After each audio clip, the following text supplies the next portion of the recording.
Bueno, la incontinencia urinaria de esfuerzo o de urgencia o la de rebosamiento por vejiga neurogénica o muchas otras incontinencias, básicamente es la pérdida de orina involuntaria. De acuerdo a su magnitud, puede generar un cuadro clínico que compromete la calidad de vida de una paciente. En el hombre también hay incontinencias urinarias, ¿no? De otro tipo, particularmente en las mujeres. Primero hay que entender el mecanismo por el cual ocurre la micción. Entiéndase que la vejiga está comandada tanto por el sistema nervioso autónomo como el sistema nervioso el de la vía de relación, el que depende de la voluntad. O sea, nosotros tenemos los dos tipos. Cuando empieza o se genera el deseo miccional es que el sistema nervioso autónomo ya arrancó el proceso de la micción, que por voluntad es detenido por el esfínter estriado.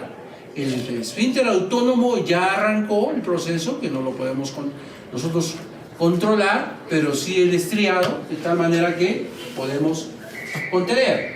Y tiene implicancias de tipo social, implicancias de tipo de comportamiento, de conducta. No en cualquier momento se nos ocurre miccionar, tiene que ser en un lugar determinado, cuando hay sensaciones que nos obligan o que nos avisan de que hay necesidad de miccionar. Su falta o el deseo al final, si es voluntario, uno determina en qué momento, cuidando esos aspectos. Imagínense una paciente una mujer que está dando una conferencia, está conversando, está hablando y súbitamente siente que escurre la orina, que no quiere que salga, pero le sale. O cuando está en una reunión y lanza una risotada y nota que se le escapa un buen chorro de orina. Automáticamente es comprometida, es afectada, ¿no? Si bien la gente puede darse cuenta o no, pero ella sí está afectada. Por tanto, es causa o razón para ir a la consulta con el urólogo, con el ginecólogo, con el especialista en vías urinarias, ¿no? Particularmente, en ginecología nosotros vemos un porcentaje importante de la consulta que tiene que ver con doctor, ocurre que antes se me escapaba poquito y podía controlar, pero de un tiempo a esta parte, hace 2 o 3 meses, ya noto que no lo puedo controlar. Y cuando estoy en una reunión, nadie se da cuenta aparentemente, pero yo sí sé que se dan cuenta. Y me lleno de una vergüenza tremenda que ya me nublo, me bloqueo, ya no puedo estar en esa reunión. Que siempre he estado y siempre he disfrutado de reuniones, pero últimamente ya no quiero estar. ¿Por qué? Porque estoy pensando que alguien se ha dado cuenta, y si no se han dado cuenta, pero me dice alguien, ¿qué huele? ¿A qué huele? Ya yo sé que están oliendo a pichi, están oliendo a orina, y eso me avergüenza terriblemente y tengo que fugar. Entonces, son manifestaciones, testimonios de muchas pacientes que vienen a la consulta por esto. Como ustedes ven, la fase de almacenamiento, la fase de vaciamiento, y nuevamente la fase de almacenamiento. En la fase de vaciamiento tenemos el mecanismo que implica la contracción del detrusor queriendo evacuar, ¿no? La uretra está relajada, el piso está relajado, y esto sí tiene que ver con la voluntad, ¿no? Y se produce la micción, normalmente. Pero el detrusor se contrae, la uretra se relaja aparentemente en su músculo liso, y nosotros hacemos el esfuerzo tremendo de contraer el piso, los músculos exteriores del piso pélvico, y no conseguimos evitar la micción. Entonces ya es una incontinencia urinaria. En este caso, si viene en la fase de vaciamiento y no lo podemos controlar, es una incontinencia urinaria de urgencia. Quiero que se den cuenta de esa diferencia, porque van a venir preguntas al respecto en el examen. Si normalmente el detrusor está relajado, la presión intrauretral, están siguiéndome, ¿no? La presión intrauretral está incrementada de tal manera que está por encima de la presión intravesical que determina el detrusor, y además el piso pélvico está contraído, pues no sucede el escape de orina. Pero sucede que ante un aumento de la presión intraabdominal se transmite a la presión intravesical. El detrusor está tranquilo, ¿eh? Y resulta que esa presión intravesical, a raíz de la presión intraabdominal, ¿no?, por una maniobra de Valsalva o un aumento súbito de la presión intraabdominal, logra vencer la uretra y logra vencer el piso pélvico contraído. Pero es una contracción leve que no puede evitar que pierda la orina. Entonces, son los dos tipos de incontinencia las más frecuentes, porque hay otras menos frecuentes, ¿no?, que se sucede. La incontinencia urinaria de urgencia, que el detrusor está contraído y no hay forma de detener, porque yo no quiero miccionar. Se sucedió ya, hay el reflejo del sistema nervioso autónomo de querer miccionar y yo no puedo contenerlo ello, ¿no es cierto? Porque ya se disparó la contracción del detrusor. En el caso de la incontinencia urinaria de esfuerzo, ocurre que hay un aumento de la presión intraabdominal que se traduce en aumento de la presión intravesical y logra vencer la presión intrauretral y la contracción que ha generado el piso pélvico para evitar esa micción. ¿Qué nervios gobiernan el músculo detrusor? El músculo detrusor es un nervio, es un músculo liso, dependiente del sistema nervioso autónomo. Para su contracción es el parasimpático, para su relajación es el simpático. Si normalmente ocurre que funciona el detrusor cuando hay un volumen importante, digamos de 200 centímetros o 250 centímetros cúbicos en la mujer, entonces de manera refleja el detrusor se contrae y eso genera a nivel central el deseo miccional, porque ya arrancó 250, arrancó y uno decide en qué momento miccionar y se evacúa, ¿sí? Se relaja el detrusor y es el periodo de almacenamiento. Pero ¿qué pasa? Porque por situaciones de irritación, puede ser una infección urinaria, puede ser una irritación intrínseca, una cistitis intersticial u otras, o la falta de estrógenos puede generar una cistitis hipoestrogénica o por atrofia, porque tanto el epitelio genital y el epitelio de la vejiga esencialmente son estrógeno dependientes. Cuando hay una hipoestrogenemia importante y a susceptibilidad, va a generar irritación del parasimpático y este va a generar que el detrusor se contraiga más veces, más sensiblemente y su digamos, su nivel que normalmente debería esperar a los 250 o 200, se empieza a contraer a los 50. Entonces, no bien hace una hora ya miccionó, que a la otra hora ya está queriendo miccionar, ya está llamando, está emitiéndose el reflejo de la micción, ¿no?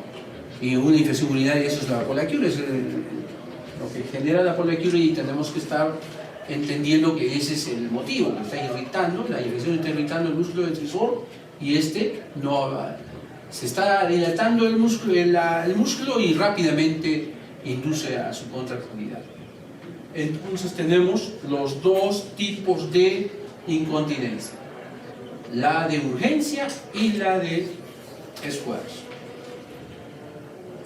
Los mecanismos correspondientes, el esfínter estriado, el sostén anatómico, la uretra médica, que tiene relación en muchos casos de incontinencia, de prolapso, que implica debilidad del piso pélvico, implica también los músculos que tienen que ver con el esfínter estriado de la uretra, y esta está disminuida.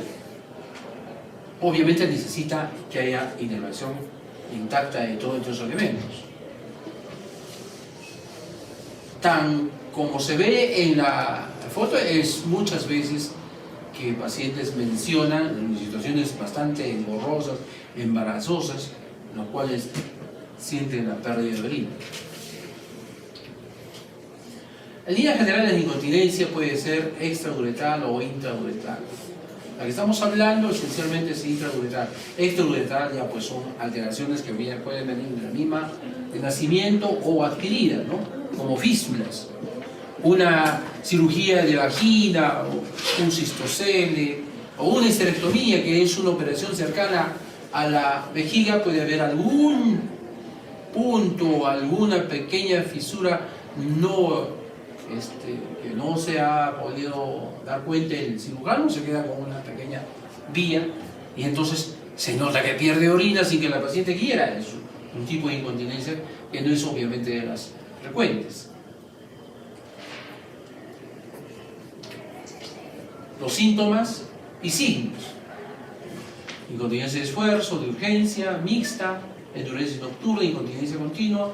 Todas ellas básicamente implica una alteración irritativa, una alteración del detrusor, en el caso de incontinencia de urgencia, o una alteración en el ángulo de contención de la uretra, el ángulo uretrovesical se ha alterado, o la uretra de tener un margen de movilidad, esa movilidad se hiperextiende, aumenta debido a la debilidad del piso pélvico, de tal manera que si una uretra se mueve, digamos, unos 15, 20 grados en el pujo para orinar, ¿no?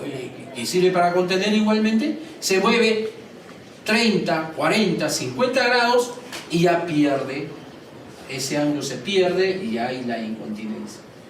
Dentro de los signos del esfuerzo, básicamente entender de que es con el pujo, aumento de la presión intraabdominal. En la incontinencia de urgencia es que arranca el fenómeno autónomo de la micción con más frecuencia y que el piso pélvico, los músculos estriados no logran contener, que puede coincidir con el prolapso o sin prolapso. Hay pacientes que tienen prolapso y tienen la incontinencia. Hay una coincidencia por debajo del 50 al 60% de los casos de prolapso que también se les entiende esa parte, pero puede haber incontinencia urinaria de una paciente que no tiene prolapso. Pacientes que nunca han tenido relaciones y empiezan a tener incontinencia. Por cuestión de la hipoestrogenemia, por cuestión constitucional, pacientes que tienen tez blanca sobre todo, tienen más propensión a tener mayor debilidad del piso pélvico. Y prolapso, incluso, ¿no? De tal manera que no significa que si hay incontinencia también debe haber prolapso y al revés, si hay prolapso debe haber incontinencia, pero van de la mano en un buen porcentaje. Por tanto, en la anamnesis se tiene que averiguar, investigar lo uno respecto a lo otro. Factores de riesgo: la posmenopausia, en los casos de embarazo y partos difíciles, ¿no? Hay pacientes que tienen 12, 14 hijos y no tienen ni prolapso ni incontinencia. Hemos tenido pacientes, sobre todo que vienen de las alturas, tranquilas.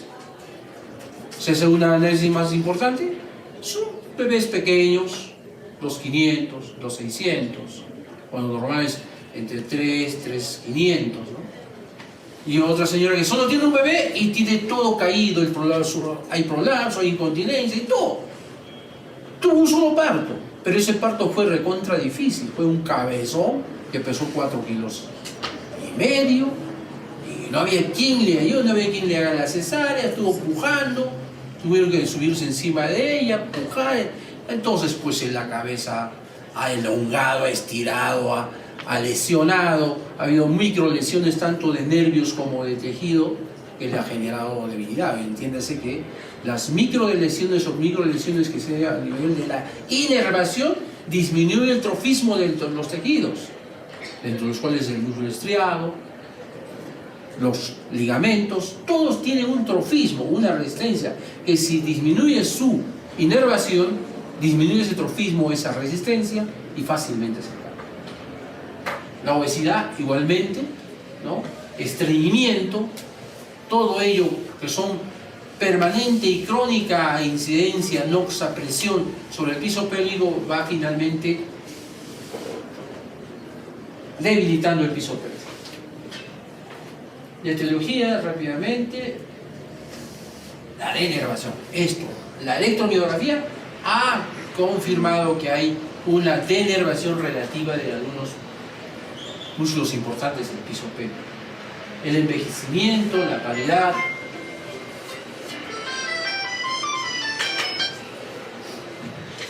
todo ello puede acompañar a la mayor incidencia de prolapso.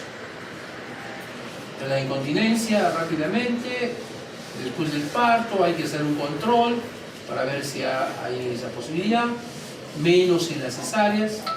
Lo cierto es de que el parto vaginal es lo primero que se pregunta, su paridad, su historia obstétrica, para determinar factores de riesgo que pueden estar presentes tanto en prolapso como en incontinencia urinaria. El diagnóstico, hay muchos test.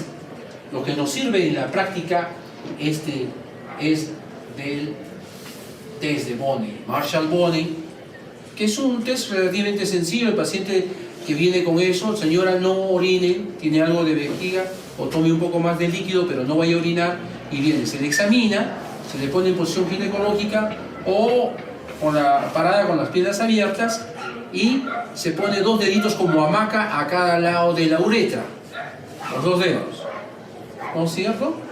Pero antes de poner los 2 dedos, señora, tosa y ¡pum!, se ve el chorro.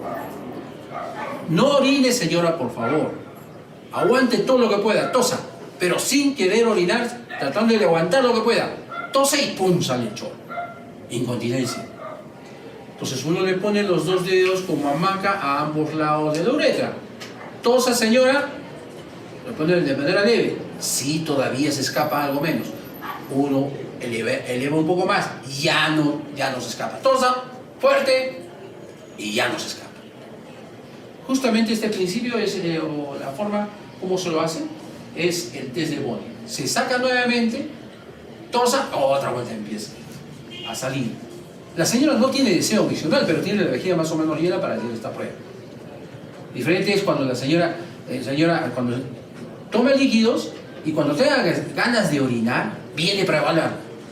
Y la señora viene desesperada: doctor, ya tengo ganas. Ya, señora, por favor, doctor, ya tengo ganas, si no me voy a mojar. Aguante, señora. Uno adrede, dice que espere, pero ya se ve la desesperación de la paciente. Y cuando uno lo examina, ya, doctor, a ver, tosa, ya se escapa, pues obviamente. Pero contenga, señora. Ya, sí estoy conteniendo. Y ya, tosa, logra contener. Pero el doctor, ya no pudo más. Y ¡pum!, se abandona. Entonces, no, esa es la contraparte de la Bonney para poder determinar el tipo de incontinencia. Y tenemos otros más. Dentro de lo importante es el test y cuestionario, es el diario miccional. El diario miccional es como una pequeña historia de 24 horas de la paciente. Señora, cuando tenga que orinar, anote la circunstancia, la hora. Si ha orinado un poquito, bastante, la hora. Entonces la señora va a determinar si orina cada rato, orina de vez en cuando, que cuando ha tosido ha mojado, etc. Casi de manera automática uno ve el diario miccional, que es la anotada en el diario propio de la paciente, y uno determina claramente si la incontinencia es de tipo de urgencia o de esfuerzo. Si la señora dice que orina varias veces en la noche, obviamente que hay un componente de tipo irritativo, es un componente de incontinencia urinaria de urgencia. De todos estos, importante es entender la ultrasonografía igualmente, cómo nos ayuda a determinar el volumen de orina. Sí se puede determinar el volumen de orina. Vemos que el señor quiere orinar y en la ecografía vemos que solamente hay 50 centímetros de orina intravesical. Es una incontinencia urinaria de urgencia, ¿no? ¿Por qué?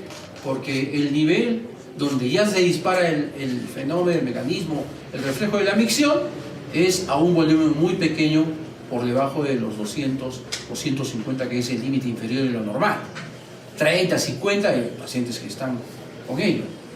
Y después, en el caso de una vejiga neurogénica, que es uno de los de los diagnósticos diferenciales en pacientes, sobre todo que tienen diabetes, prediabetes, obesas, o peor si han tenido alguna cirugía de columna o algún padecimiento neurológico previo. Vemos, ponemos el ecógrafo y ¡bum!, tenemos una vejigota que está como 1000 centímetros, tremenda, una mega vejiga, y la señora está tranquila. No, doctor, pero cuando me voy a reposar un poquito, noto que se me escapa la orina sin yo querer. Sí, toso a veces se me escapa un poquito, más que todo es una incontinencia urinaria de rebosamiento, o sea, está rellena, y por estar rellena, más que todo rebosa. No es que ella quiera o no quiera orinar. Y lo que es, también demuestra la hipermotilidad de la uretra, el residuo vesical. Cuando el residuo vesical está elevado, aumentado, entendemos que hay un componente neurológico. ¿Cómo se entiende eso? Porque indicamos residuo vesical. La señora se le controla o se le calcula el volumen, tiene 200 centímetros. Señora, va a orinar todo lo que pueda, apriétese lo que sea, orina. Regresa, se le hace el nuevo control después de miccionar, y resulta que la señora tiene 50 centímetros. ¿Cuánto es 50 de 200? 25%. ¿Cuánto es el residuo miccional normal? Menos del 5%. Se puede tolerar hasta el 10, hasta el 15, pero tiene 25. Algún factor está generando que haya residuo miccional aumentado. Puede que haya una denervación, un problema de neuropatía periférica inicial, pero el paciente que tiene vejiga neurogénica total, por una neuropatía debido a diabetes, que es lo más frecuente, está rellena. ¿Va a orinar? Sí, ha orinado harto, poquito. Y casi la vejiga está igualito como antes se le mandó a orinar. Y la urodinamia. La urodinamia puede ser monocanal o multicanal.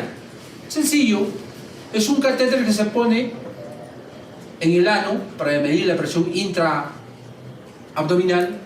Otro catéter se pone en la vejiga para medir la presión intravesical, otro en la uretra para medir la presión intrauretral, ¿no? Para poder medir el juego de presiones en el momento que se hace el procedimiento. Al procedimiento se le pone más líquido a la vejiga, menos líquido, hay un catéter que se conecta, ¿no? Y señora, empuje, tosa y todo ello. Y van jugando el juego de presiones, van trazándose, si es multicanal, en una sola pizarra o una sola pantalla, los diferentes canales de presión. O monocanal, solamente pues para medir lo que uno quiere, primero intravesical, el margen de la intravesical, después luego a nivel de la uretra, después a nivel del ano, ¿no? Más o menos, pero es mucho mejor el multicanal, que nos ve la sincronía al mismo tiempo que está sucediendo en la presión de los diferentes puntos, de tal manera que si aumenta la presión intraabdominal y logra vencer a la presión intrauretral, obviamente va a haber pérdida de orina, lo que se está confirmando por urodinamia, ¿no? Lo que es tan simple, pero a veces hay ciertos detalles que no son claros.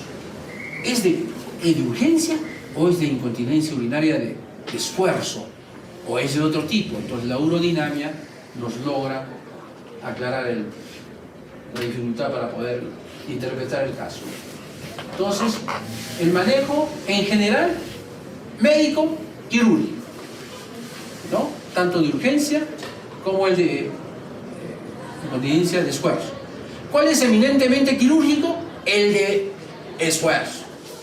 El que tose o se ríe, ¿no? Y se escapa la orina. Puede ser leve, moderado o severo. La leve todavía no operamos, es otro examen, ¿no? Ante una paciente que tiene incontinencia a altos esfuerzos, a grandes esfuerzos. Puede ser a moderados esfuerzos, a leves esfuerzos. Si la incontinencia urinaria es a grandes esfuerzos, el tipo de incontinencia será leve, moderado o severo. Preguntas tan papayitas, ¿no? Pero muchos caen en eso, sí. Obviamente es leve, ¿sí? Y si la incontinencia urinaria es a pequeños esfuerzos, e incluso casi ni hacer esfuerzo, que se está escapando, La incontinencia es severa, obviamente. Entonces, la de esfuerzo siempre es quirúrgico, pero tiene que ser operable de moderada a severa, o desde que le compromete la calidad de vida de la paciente. El paciente puede tener, doctor, yo no quiero que se me escape nada, pero señor, es leve, podemos hacer tratamiento médico y vemos cómo va. No, doctor, opéreme. Pero señora, primero empecemos a hablar. Doctor, usted no quiere operarme, me voy con otro ginecólogo. Y el otro ginecólogo lo está operando. Sino que lo correcto en la teoría es que la incontinencia urinaria de esfuerzo inicial requiere manejo conservador. Todo tiene manejo conservador. Y es más, el manejo médico tenemos que hacerlo tanto en uno como en otro. No es que si es quirúrgico solo quirúrgico, no. Tiene que ser ambos. Y eso es lo que el médico general, ustedes de primera instancia, porque van a tener pacientes, no uno ni dos en el Serums o donde estén ustedes, van a tener diferentes. Ya lo tienen probablemente en casa, en familia, en conocidos, ya tienen ese caso, ¿no? Y no tiene la mamá, la abuela, que ya está con ese problema.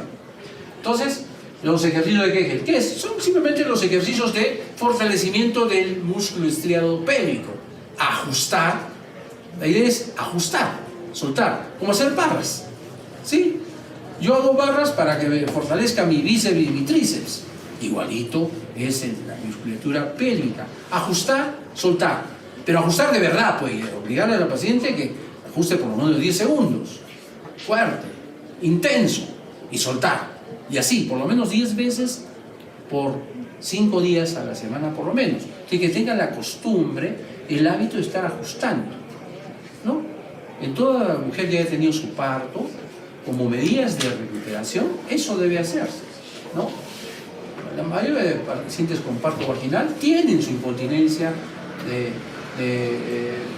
esfuerzo transitorio, leve. Aún no se van al otro lado, retención urinaria, porque justo por la debilidad del piso pélvico se alteró el ángulo uretrovesical y en ellas también les sirven los ejercicios de Kegel. Ahí tienen ustedes los porcentajes de algún estudio. La contracción muscular al momento del aumento de la presión intraabdominal. Ya también hay otras cuestiones como neurología, como el estímulo eléctrico de la musculatura pélvica, iconos vaginales, pesarios, etc. Y el tratamiento quirúrgico, asegurar que la presión intrauteral exceda a la vesical, no solo en el reposo, sino también durante el esfuerzo. Entonces, ¿cuál es el meollo de por qué la presión intrauteral no se consigue mantener alta? Es porque su apoyo, su sostén, su soporte desapareció. ¿Cuál es? La resistencia tanto de la fascia endopélvica como del músculo estriado. Entonces se va en banda. O sea, quiere contener, pero no hay forma de apoyar. Entonces le ponemos un apoyo, ¿no? Le ponemos un apoyo. Le corregimos el cistocele y le ponemos un apoyo. ¿Cuál es el apoyo esencial actualmente por excelencia? Es la banda de polipropileno. Es una cintita de 1.5 centímetros que lo sostenemos en dos apoyos. En la fascia suprapúbica o parauretral suprapúbica, que se llama el TBT, o en la fascia endopélvica en relación a los agujeros obturatrices. Tenemos un montón de operaciones que en la historia del tratamiento de la incontinencia, todos ellos han tenido un papel. ¿Cuál es lo que está predominando? Es el TBT-TOT. Ha habido más, un montón de cosas, ¿no? Si ustedes se graban esto, tal vez en una de las preguntas puede haber el nombre de alguna de estas. Pero ¿cuál es por excelencia, la principal y la que menos falla? Es la TBT. Pero la TBT es un poquito más complicada, se requiere más preparación, más instrucción, más experiencia. Y la más simple de todas es la TOT. También el mini sling, pero es lo más caro, De tal manera que la TOT es lo que actualmente hacemos mucho más, ¿no? Si la TBOT falla, no nos queda otra que la TBT. Después de la TBT ya no hay otra, pero felizmente la TBT es tan noble la técnica que nos corrige todos, por no decir todos, la gran mayoría, el 99% de los casos que falla la TOT. ¿Por qué puede fallar la TOT? Porque la TOT implica un soporte, o sea, no sé si me dejo, vamos a ver si hay una. Ahí está.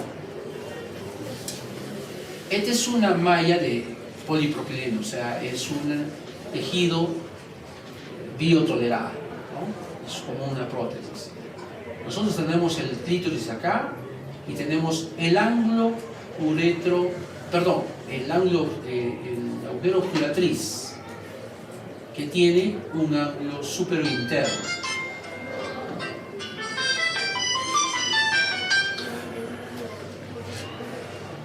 ¿No? El ángulo. Entonces, ¿qué contiene? Contiene la uretra media, ¿sí? Abrimos la pared vaginal anterior y colocamos con unas agujas especiales a cada lado la cinta. Y después tenemos que ajustarla, ¿no? Para que esa cinta contenga a la uretra, que es la que tiene hipermovilidad.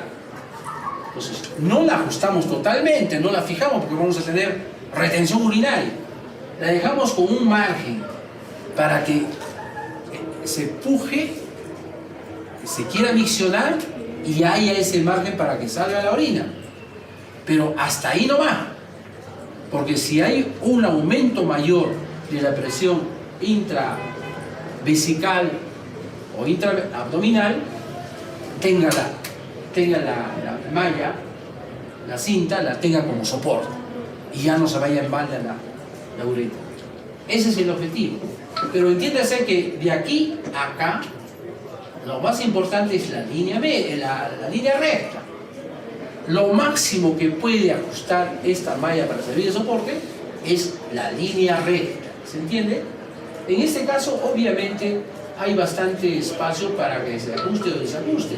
No podemos ajustar mucho, pero de acuerdo a la disposición anatómica de ciertas pacientes, el hiato genital lo tenemos más arriba, se tiene más arriba respecto a los ángulos superinternos de los orificios obturatrices, de tal manera que no nos sirve, de tal manera que nosotros ¿qué hacemos? Jalamos todo y es línea B entera, ya no podemos jalar más y aún así es insuficiente para contener la uretra. ¿Qué hacemos? Tenemos que poner un huequito por debajo, por detrás del pubis y realmente hacerlo como un cabestrillo, ¿no? En ese sentido, de tal manera que podemos ajustar. Ahí sí, cualquiera que sea la disposición anatómica de la uretra, sí lo contenemos. ¿Qué es eso? El TBT, ¿no? El TBT contiene la fascia retropúbica, detrás del pubis. Esto es detrás del hueso, ¿no? Ahí sale por el agujero obturatriz. Tenemos que escoger, obviamente, el ángulo superinterno donde no está el paquete vascular. Esta es la técnica estándar, la de TBT, y la siguiente, la TOT, que es la que están viendo, para poder evitar la continencia.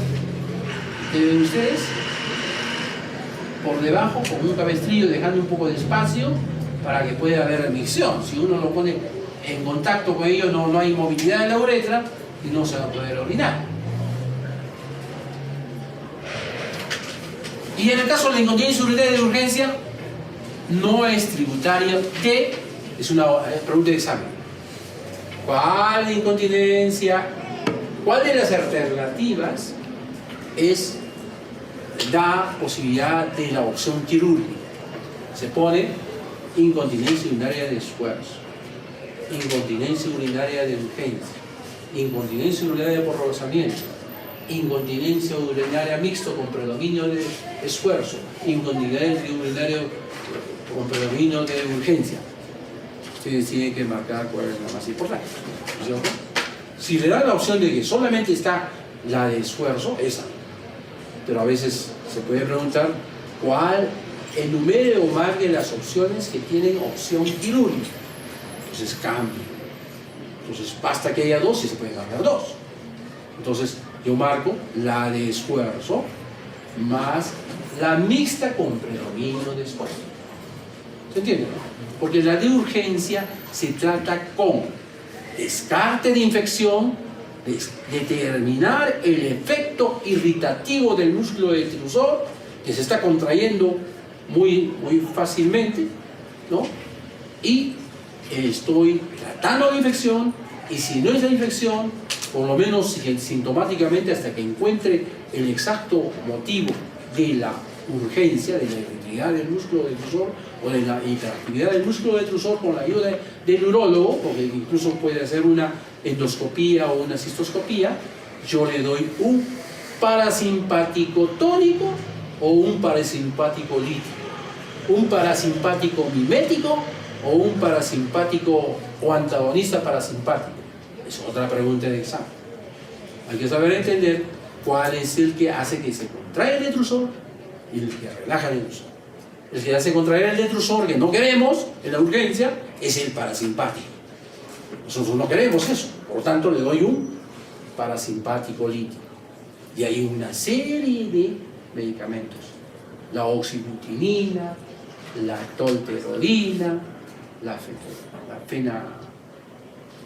solfenacina, es la última, la mejor, la solfenacina, una pastilla diaria, suficiente para por lo menos contener.